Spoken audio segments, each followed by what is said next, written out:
Ayah Sandra Dewi sempat tak restui Harvey Boies jadi menantu, kurang percaya.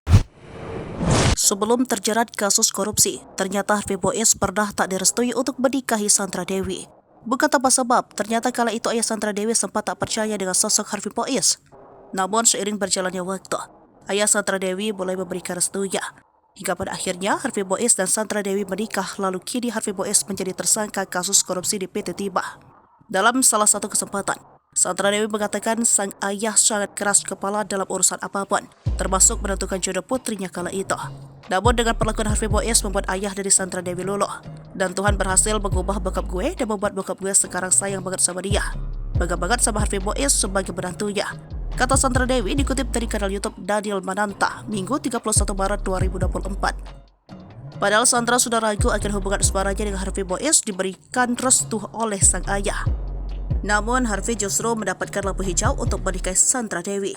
Perlakuan suaminya itu kepada sang ayah kemudian mampu berubah sikap mertuanya. Di mana dulu gue pikir yang bisa mengubah bokap gue ini hanya Tuhan karena orang yang sangat keras kepala, ujar Sandra Dewi. Jauh sebelum keduanya menikah, hubungan asmara dengan Harvey Boies, pemeran film Quickie Express ini, sempat tidak mendapat restu dari sang ayah.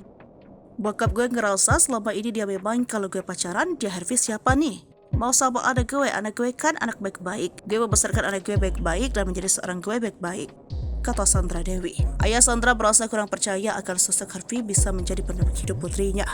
Gue kan gagal berkali-kali, jadi bokap gue itu ngerasa, aduh dia takut gue gagal lagi, karena baru pacaran aja gue udah jarang diapelin, ungkap Sandra Dewi. Jadi dia ngerasa kayak orang ini bisa bikin anak gue bahagia nggak ya? Lanjutnya.